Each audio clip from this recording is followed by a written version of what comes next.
Qarang, soppa sog'lom bolam bor edi. 2024 may oyida lechena qildirish boshlaganman. Shu holatda edi. 7 oy meditsinada lechena olib, mana shu holatga keldik. Meditsinadan ketdim, mana bu holatda hozir. Men 90% ishonchim komil, tashxisi noto'g'ri.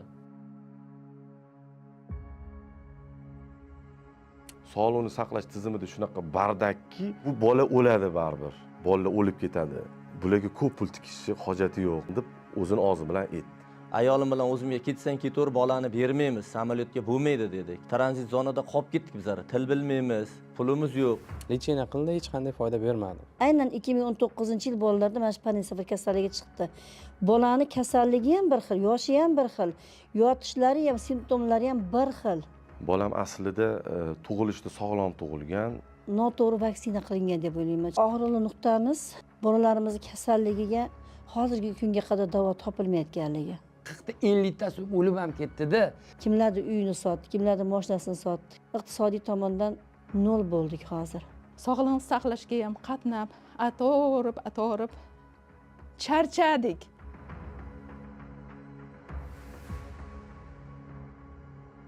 Kadrlarda siz ko'rib turgan bolajonlarga sklerozlashgan panensefalit va uning tez rivojlanadigan varianti o'tkir osti sklerozlashgan panensefalit tashxisi qo'yilgan. Norasmiy manbalar, ya'ni Kun.uzga murojaat qilib kelgan ota-onalarning ma'lum qilishicha, hozirda mazkur kasallikka chalingan bolalar soni 300 dan oshgan. Ularning 40 ga yaqini vafot etgan. Rasmiy hujjatlarda esa 2025-yil fevral oyida 133 nafar bolalar ro'yxatga olingani qayd qilingan. Kasallik aksar hollarda asosan 2018-2019 yillarda tug'ilgan bolalarda uchramoqda. U yuqumli emas, qizamiq virusining uzoq muddatli asorati bo'lib, yuzaga kelganidan keyin boshqalarga o'tmaydi. Negaki mazkur bosqichda virus faqat miya hujayralarida yashirincha mavjud bo'ladi va tashqi muhitga chiqmaydi. Simptomlari bosh og'rig'i, harorat ko'tarilishi, qayt qilish, holsizlik, harakat va nutqdagi muammolar, og'ir hollarda esa nevrologik buzilishlar va koma shaklida kuzatiladi. Nevarami mazasi qochib, 23-yilda may oyidan boshlangan bunday kasallik. Qanday kasallikki, injiqli bo'lgan, uyqudan turganda yig'lab turgan. Bu aslida u bola dadajon, bobojon deb yugurib keladigan bola o'zgargan. Shuna orasida bir nerv patologga ko'rsatib keldisam, nerv patologga olib borganda bolang erka. Boshqa gap yo'q. Erkalik qilgan soppa-sop tuppa-tuzuk bola o'ynab kulib yuribdi derdi. Aradan bir 2 oy o'tgandan keyin yana jo'natdim. Yana o'shanaqa gap, yana qaytib kelgan. Keyin iyunda oxirrog'ida lasini qandaydir ko'ynagini tashagan, qusgan bola. Boshim og'riyapti degan. Shunda men uzoqroq joyda edim. Birinchi kuni avgustga kirib kelganman. Kelsam bola meni tanimaydi. Turishida ishi yo'q, parvo-pali, bo'lmasa yugurib boradigan, chopib quchoqlaydigan bola. O'shanda 3 yoshi 8 oylik, 10 oylik edi. 3 yoshi 10 oylik payt edi unda. Bo'lmasam 10 kun ko'rishmaganmiz.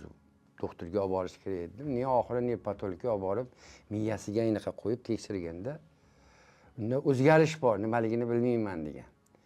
Keyin shu Toshkentga olib boramiz, bo'lmasam biznikilar bilmasa Qo'qondagilar dedim, o'sha yoqqa olib boramiz dedimda, Toshkentga olib kelib, chasnilarga katta doktorlarga aytsak, ko'p detskiyni qaramayman men, kattalarni qarayman dedi-da, oxiri millikka olib bordik. Millikka olib borganda yo'q, sirraz bilishdida bu panensefalit dedali. Ko'riboq. Bo'lmasam yuryapti bola, gapiradi. Yurganda shu bitta qadam bosgandan 2-3 sekunddan keyin kalla abas oyog'i tushib ketadi, kallasi bunday yiqib qoladigan bo'lib qoldi o'shanda. Kun sayin tezlashib ketyapti-da. O'shanda kelganimiz yo 4 yo 5-avgust edi. Aradan 3 kun, 4 kun ichida qoqinadigan bo'lib qoldi yurgan yo'lda. Men shunaqangi unda shunaqpet kelinimni so'rab qoldi. Tuzaladimi, tezroq bola dedi, men bilmayman deb berdi doktor. Hayron bo'ldim. Keyin shu pet doktor hamma yoqda yozdi-da, u ham shoshilib turgan ekan, qaqadir ketishga. Diagnozni qo'ydi-da, keyin zapitoy qilib qo'ydi o'sha. Panensefalit SSP deb zapitoy qilib qo'ydi-da, ayasini, dadasini chiqarib yubordi. Amakisi bilan men qoldim-da, men bizga poni tushuntirdi shu narsalar. Bu narsa kasaldan bizda hozir 4 ta bor. Hech narsa qilolmayapmiz. Hindistonga olib boryapti. Olib borganlar bor, yana qaytib keldi. Boshqa joyga olib borganlar bor, qaytib keldi. Bu kasallik shunaqaki, davosi yo'q deb berishgan o'shanda. Meni 2019-yilda tug'ilgan Bekboyev Azizbek ismli nevaram bor. Bu nevaram tug'ilishda sog'lom tug'ilgan. 9 oyligida qizamiq kasalligi bilan og'rigan. U vaqtida sog'liqni saqlash tizimida qizamiqqa qarshi emlash 1 yoshda bo'lardi. 1 yoshgacha bo'lgan vaqtda men nevaram shu qizamiq kasalligi bilan og'rib qoldi. Infeksion больницада yuqumli kasallikda yotdi. Undan keyin yaxshi bo'lib chiqib, 4 yoshi 3 oylik davrigacha o'zini tengqurlar bilan birgalikda bolalar bog'chasida tarbiyalanib, o'ynab kulib yurdi. 2023-yil sentyabr oyida bolalar bog'chasida antihistamin dorisi berildi bolalarga. Yoppasiga hammaga ommaga berildi shekilli. Shuni ichgan ekan. Biz shundan deb o'ylaganmiz boshida. Bola o'zidan o'zi oldiga munkib, oyog'ini aqibaqqa tashlab yiqilishni boshladi. Biz uqildik, travmatologga olib bordik, nevrologga olib bordik. Xullas, biz tekshiruvdan o'tgunimizga qadar nevaram yotib qoldi. Gapirmay ham qo'ydi, yurmay ham qo'ydi, harakatdan to'xtab qoldi. Mana shundan beri 2023 sentyabr oyidan buyon shu kunga qadar bolada harakatdan to'xtagan, anglamaydi, bizni tanimaydi. Meditsina shifrasi orqali zonddan ovqatlantiramiz. Dori-darmonlarni ham o'sha zond orqali beramiz. Jahon Sog'liqni saqlash tashkiloti va boshqa rasmiy manbalarda ma'lum qilinishicha, ushbu kasallik yashirin davri o'rtacha 5 va 7 yilni tashkil etadi. Bizga murojaat qilgan ota-onalarning ham farzandlari 2018-yilda tug'ilgan bo'lib, ayrimlarida kasallik alomatlari 2023-yildan buyon paydo bo'la boshlagan. Bu vaqt orasida bolalarga turfa xil muolajalar qilib ko'rilgan. Murojaatchilarga ko'ra, dastlab shifokorlar aniq tashxis qo'ya olishmagan. Bu kasallikni boshida Namangan viloyatida birinchi bo'lib meni nevaram chiqqan. Shu kasallik bo'yicha tashxis qo'yilmasdan 4 oy 5 oy sarson-sargardon bo'lganmiz. Sababi doktorlar bu yangi kasallik bo'lgani uchun aniq diagnoz qo'yib bera olmagan. Farzandim 2019-yil tug'ilgan. 2023-yil mart oyidan boshlab ozgina shamollashga o'xshash holatlar kuzatildi va aprel oyida uni issig'i baland chiqqan edi. Shunda shifokorlarga olib bordim. Ya'ni o'sha 2 kun, 3 kun isitilmasi 40 temperaturadan keyin ertasiga boshi pastga ketadigan holat yuzaga keldi va shundan keyin barcha shifokorlarga olib borib ko'rsatishga harakat qildim. Ana o'shanda shifokorlar hammasi har xil taxminlar asosida miyaga kislorod yaxshi yetib bormayapti degan maqsadda lecheniyalar qilishdi. Bu orada bolani MRT qilindi, boshqa analizlar, nima deyilgan bo'lsa, genetik testlargacha topshirdik. Lecheniya qildi, hech qanday foyda bermadi. Naborot bolani doimo orqaga ketishiga sabab bo'laverdi har bitta lecheniya. Shundan keyin may oyida shifokorlarimiz taxmin asosida, ya'ni shu panensefalit kasalligini qo'yishdi va bu kasallikda butun dunyoda davosi yo'q. Bola 2 oy ichida o'ladi, uyingga olib ketishi mumkin degan vajlarni keltirishdi. Ya'ni shu davolashdan уже voz kechdi ular. Davolab bera olmaymiz degan javobni berishdi. Shu asnosida bola koma holatiga tusha boshladi. Ana o'shanda bolani qatga olib borishda bilmadik va chorasiz qoldik. Genetikadan qon topshirish kerak. Shunga men направление yozib beray, shuni topshiringlar deydi.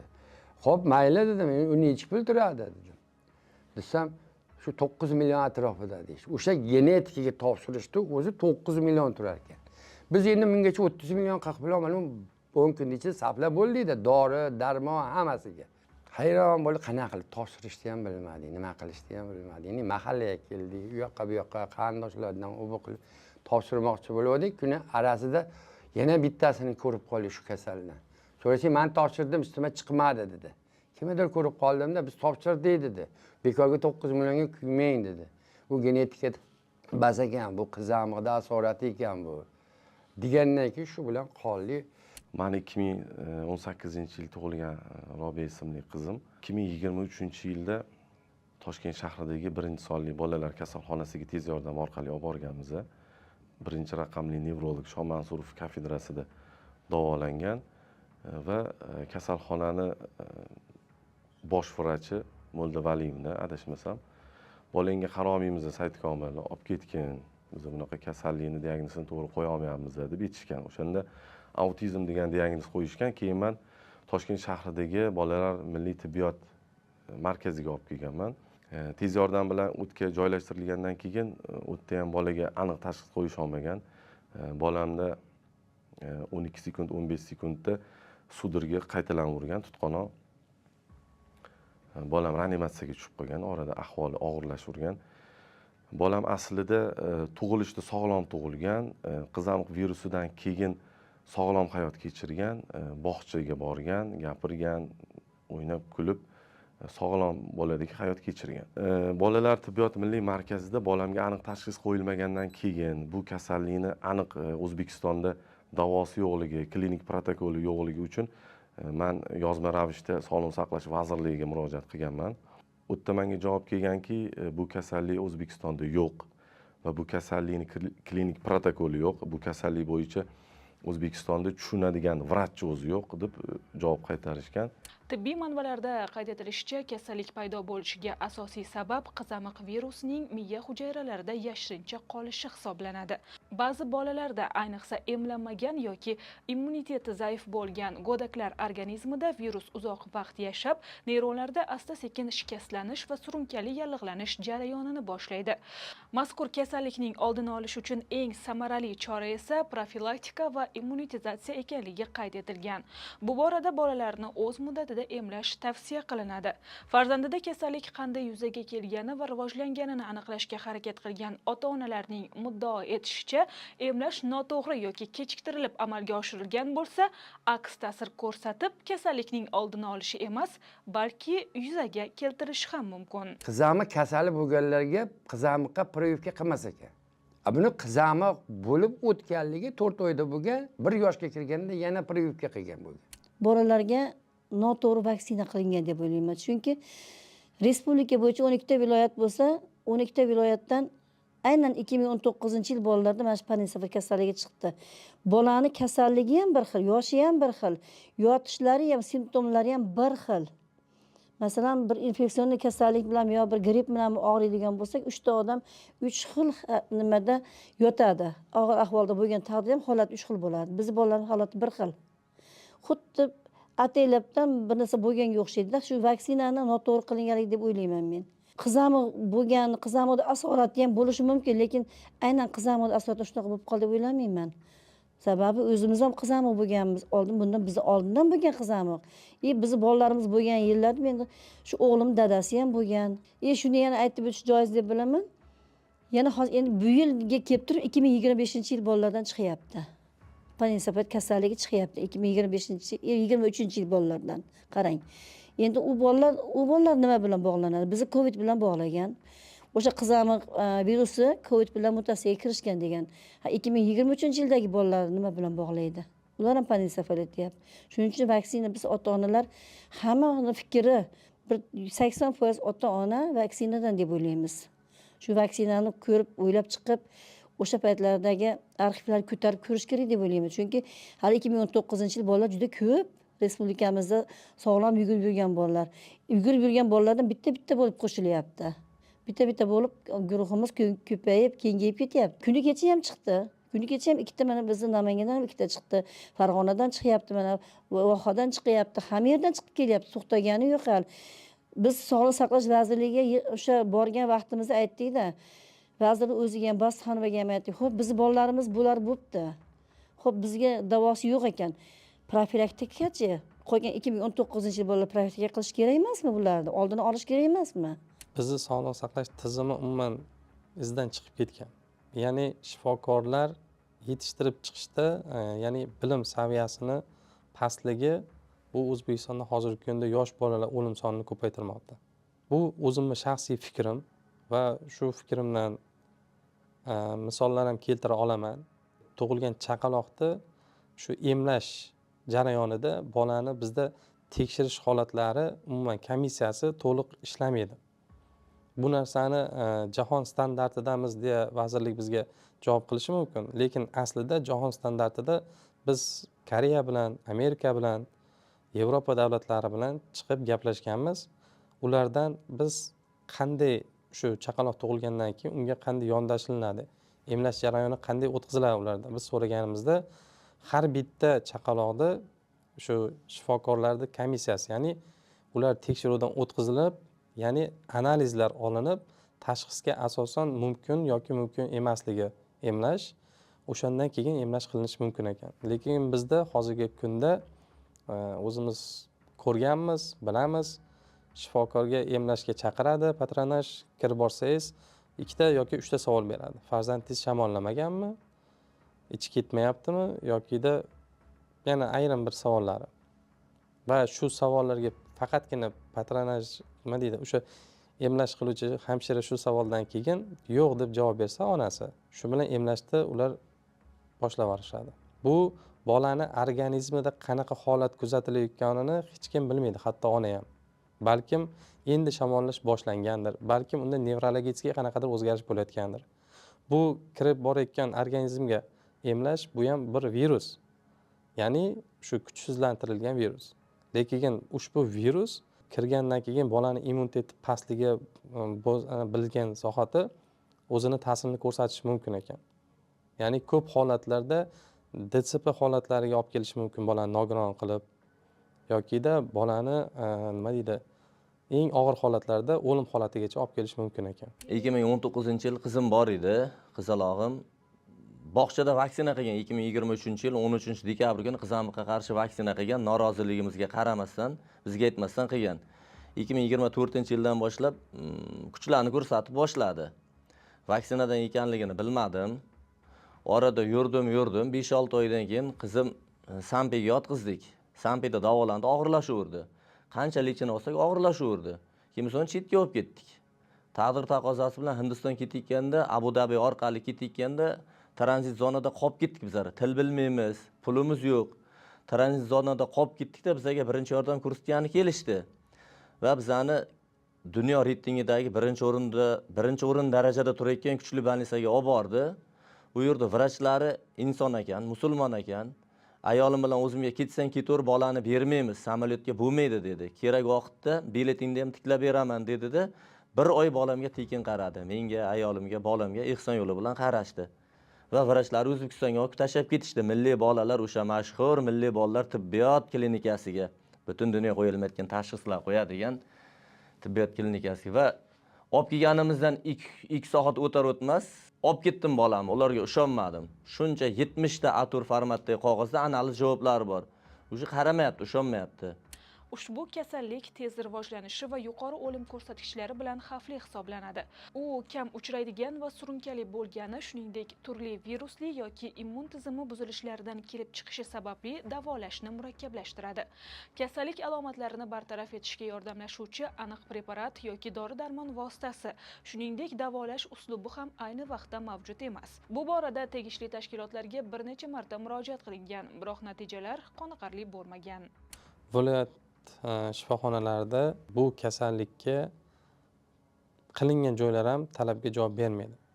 Sababini aytaman, bu kasallik bilan kurashayotgan bolalarda immunitet juda ham nima deydi, slabiy bo'ladi.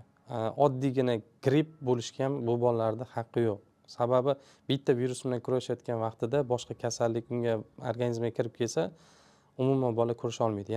Umuman yana eski holatiga qaytib qoladi. Xuddi shu narsa o'zimizda sodir bo'ldi. 2023-yil dekabr oyida farzandim yurib ketganini eshitgan, ko'rgan ota-onalar uyimizga kela boshladi va farzandimizni rostdan ham shu kasallikdan oyoqqa turib ketganligi bo'yicha dalil, ya'ni o'zini ko'rish istagini bildirish ko'paydi. Biz imkon qadar ko'rsatmaslikka harakat qilar edik, lekin ko'p ota-onalar kelib eshigimiz tagida yig'lab iltimos qilishganida farzandimizni ko'rsatganmiz ko'pchilikka. Shundan keyin endi bilmadik qayerdan keldi, gripp kasalligi boshlandi unda, gripp yuqtirib oldi. Ana o'sha vaqtda bola 1 oydan keyin yana eski holatga qaytib qolib, yotib qoldi yana bola. Ana o'shanda shifokor ukrainalik Dmitriy Maltsev aytganida, bu bekor kasal qildilaring, endi muddat endi ko'proq bo'ladi. Ko'proq davolanish ketadi, ya'ni balkim 1 yildir, 1,5 yildir yana oyoqqa turg'izish uchun. biz yana 1 yil shifokorga qatnab shu ukollarni umuman to'xtatmasdan 1 yil to'liq yana lecheniya oldik. 2024 yil oxiriga kelib yana bola yurishni boshladi, harakatlari. Orada yana keyin gripp yuqtirdik 1 yil to'lib, yana bola orqaga qaytdi. Borgan sari ko'payib ketyapti. Shuni tekshirishsa, nima sababdan bilan ko'payib ketyapti? Borgan sari ko'payyaptiki, to'xtagani yo'q. Biz 27 taligida biz kelganda 2 yil oldin. Bag'iga mana ko'payib boryapti. O'zi Farg'onamizni o'zida ham mana hozir 60 tadan oshiq bo'ldi. Qo'qon, Farg'ona nima vodiylarida. Endi boshqa viloyatlarda ham ko'p 200 hozir endi 300 taga yaqinlashib qoldi. Shunga biz nima qilyapmizki, mana gruppa ochganmiz. Gruppadan bir-birimizga yangi chiqqanlarga maslahat berib, boshqalar qilib borilyapti-yu, qiyinchilik bo'lib ketyapti. Og'ir bo'lyapti onalarga. Otalar ko'pi tashab ketyapti bolalarini. Bu nogiron bolaga endi qaralmayman deb tashab ketganlar bo'lyapti. Uy joyini sotganlar bor. Ko'pi endi bolajonlarimiz o'tib ham ketishdi. Ularga endi ichimiz achib, nima bo'lsa endi qo'limizdan kelmayapti. 50 tasini bilamiz. Bilganimiz 50 ta. O'tib qoldi. Haftada 2 ta, 3 ta ham o'tgan kunlari bo'lgan. 19 yuraklarimiz ezilib ketyapti bitta yil. Nima sababdan endi shu 19 bo'lyapti? Shuni ota-onalarga og'darib qo'yishyapti. Vaksina olmagandim. Nima uchun endi yoshlikda 2 oylik, 3 oylik, 4 oyligida qizamiq bo'ladi. Qanaqa qilib vaksina oladi? 1 yoshdan qilingan. Endi mana 6 oyga bo'ldi bu. Qanaqa qilib uni oladi? Nimaga ota-onalarga og'darib qo'yilyapti buni? Shunga biz rosa qatnadik. Deyapmanmi? Sog'liqni saqlashga ham qatnab, atorib charchadik. Biz ota-onalarni hammasini 100% talabi mana shu dori vositalarimiz qimmat bo'lib, 2 yil, 3 yil, 1 yillab bolalar kasal bo'lib yotib, iqtisodiy tomondan nol bo'ldik hozir. Kimlardir uyini sotdi, kimlardir mashinasini sotdi, kimlardir yota turar joyini sotdi. Masalan, bitta texnikasi bor, boshqasi bor, mashinasi bor, sotdi-da.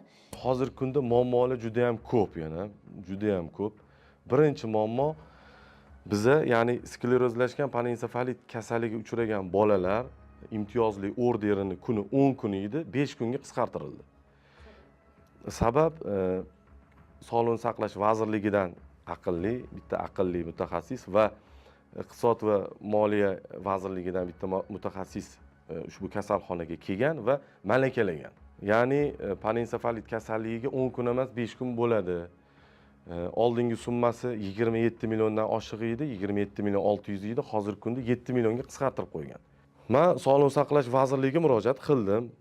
Qaysi inson buni malakaladi? Kim shuni to'g'ri deb bildi? Deb men ularga O'zbekiston Respublikasini pm.gov.uz prezident portaliga doimiy ravishda men murojaat qilaman. Ariza jo'nataman. Ishonch telefon 10:00 dan уже meni murojaatlarim qabul qilinmaydi. Sababi murojaat qilib hammani bezdirib yuborganman. Hukumatda va davlat tizimida shaxsan bu kasallik bo'yicha biladi. Lekin sog'liqni saqlash tizimida bilmaydi. Sog'liqni saqlash tizimida shunaqa bardakki, bularda men aytganman bositxonimga, Ilmira opaga aytganmanki, Ilmira opa, bitta gruppa tuzing, nazorat qiladigan gruppa tuzing, kamchiliklar bilan ishlaylik, men bilan to'g'ridan-to'g'ri bog'lansin, ishlasin deb. Xo'p deyiladi, men seni momoyini qilib beraman, qo'yiladi. Xavotir olma deydi, boyga aytganimdek. Bir qadam yuradi bo'ldi. To'polon qilib, janjal to'polon bilan ota-onalarning chiqishi bilan haligi dorilar kirib keldi. Bizani farzandlarimizda asosiy bo'lgan muammo bu kasallik bolaning immunitetini yeb tashlaydi. Immunitetini qayta tiklash uchun Actagan va Biavin dori vositalarini har oyda quyishga to'g'ri keladi. Bu dori vositalari juda ham qimmat turadi. Bitta bolaga o'rtacha 4 dona, 6 dona yozadigan bo'lsa, bir donasi 7,5 million, 7 milliondan turadi. Bu yerda reabilitatsiya yo'q, hali boshqa dorilari yo'q, ko'riklari yo'q, analizlari yo'q. Shu sababdan aholini dardi, aholini bir-biri bilan shu dardi birligi bizani jipslashtirdi. Endi biza hozir nimani xohlayapmiz? Bizaga yana orderimizni joyiga qaytarib qo'yishini. Aslida 10 kun yetmaydi, lekin 10 kunni qaytarib bersin. 10 kunni boshqa talab, insofli, malakali, shu kasallikni biladigan mutaxassislar ko'rib chiqsin. va pulini ham o'shanga yetarli qilsin. Bu bir. Keyingisi reabilitatsiya markazlari yo'q. Reabilitatsiya markazlarini ishlab chiqish kerak. Mutaxassis yo'q. Lekin menda turibdi Elmira Bositxonovani 2024-yilda asl bitta nusxasini berganlar, ya'ni o'qitish bo'yicha. Mutaxassislarni ushbu kasallikni o'qitish, ozgina malakasini oshirish bo'yicha. Endi bularning ishini men qilib bermayman-ku, buni tizim qilish kerak. Men birinchi 2023-yil 3-chorakda Sog'liqni saqlash vazirligiga va hukumatga chiqqanimda bular aytishdiki, menga sen juda vahmachi bola ekansan. Sen shuncha vahma qilyapsan, aslida bir dona, ikki dona bu bola, bu hali ko'paymaydi. Bu shunaqa bo'lib qoldi, qanaqadir kasallik. Sen vahma qilib tashlading deyishdi. Men o'shanda aytgan edim, hali shoshmay turinglar, bu ko'payadi. Bu yomon niyat emas. Men ko'payishini qattan bilyapman. 19, 20, 21, 22, 23, 24, mana 25-yil ushbu kasallikka duch kelgan bolalar bor. Qizamiq virusi qanchalik ko'p bolalar chalinadigan bo'lsa, qizamiq virusiga, buni asorati ham ko'payadi. Men shundan taxmin qildim. Bu ertaga ko'payadi dedim. Mana hozir ham aytaman, ertaga bolalarda gormonalniy o'zgarish bo'ladigan o'smirlik paytida 9-12 yoshda bu urchib qoladi bu kasallik. Men o'qib chiqdim bu kasallikni. Salkam o'zim medik bo'lishimga ozgina qo'yapti. Bular agar O'zbekistondagi tadqiqotni kuchaytirmasa, O'zbekistonda shunga bir e'tibor, mablag' ajratilmasa, ertaga bizda faqatgina nogironlarni ishlab chiqaradigan zavod bo'lib qolamiz. O'zbekiston Respublikasi Sog'liqni saqlash vaziri o'rinbosari Elmira Bositxonovaning xonasida Shomansurov va bir qator tor doiradagi professor akademiklar bilan suhbat o'tkazganimizda Shomansurov shunaqa gapiryaptiki, yo'naltirib. Bu bola o'ladi baribir. Bolalar o'lib ketadi. Bularga ko'p pul tikishni hojati yo'q. Men chet eldagi hamkasblarim bilan gaplashganman deb o'zini og'zi bilan aytdi. Vaholanki ushbu kasallik bo'yicha farzandlarimiz dinamika bo'yicha sog'lomlashyapti, oldinga qarab yuryapti. Meni farzandim shu Toshkentdagi milliy markazda reanimatsiyada yotgan paytida hamma uchratgan doktorim bolang o'ladi, farzanding nobud bo'ladi. Sen o'zi tushunadigan odam ekansan, bu yog'iga ozgina o'zingni ushlab ol. Bo'ldi, bu yog'iga o'sha biz qiladigan ish qilib bo'lganmiz deb aytgan. Men keyin harakatni boshlaganman. Qarang, soppa sog'lom bolam bor edi. 2024 may oyida lechena qildirish boshlaganman. Shu holatda edi. 7 oy meditsinada lechena olib, men shu holatga keldi. 7 oy tinimsiz. Meditsinadan ketdim, men bu holatda hozir. Balkim bularni qo'yayotgan tashxisi o'zini ustida ishlab tashxisni o'zgartirar. Men 90% ishonchim komil, tashxisi noto'g'ri. Agar panensefalit SSP bo'ladigan bo'lsa, bu faqat o'lim oxiri.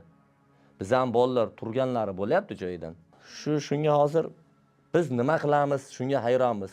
Hech kimdan mablag' qolmadi. Shular jumlasida men o'zim ham nima qilishga hayron qolib o'tiribmiz. Tashxisini bu yerda noto'g'ri qo'yyaptimi, to'g'ri qo'yyaptimi, davosini topib beram, dunyoda yo'qmi davosi deb turib olishgan.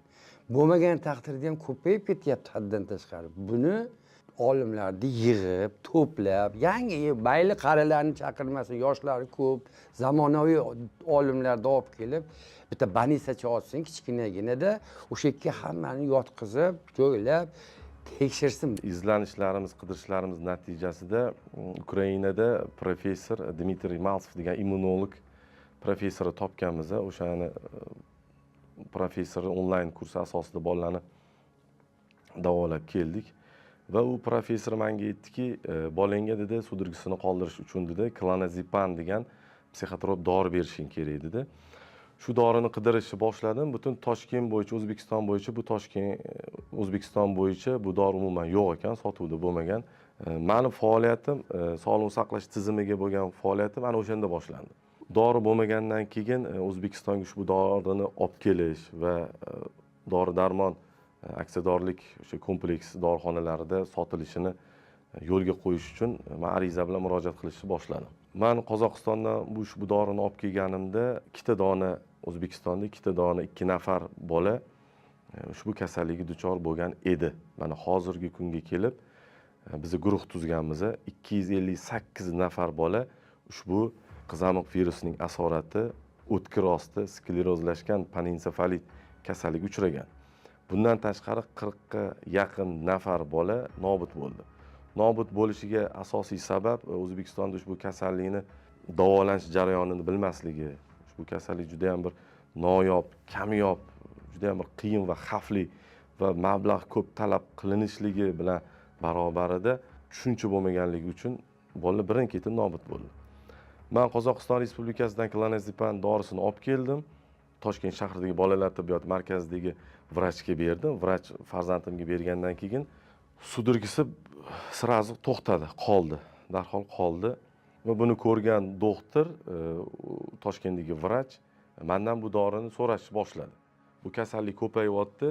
Shu doringdan bitta, yarimta, bir list o'ziga yarasha bersen dedi, bolalarga beramiz. Savob uchun degandan keyin men endi olib kelayotgan dorimni berishni boshladim tekinga.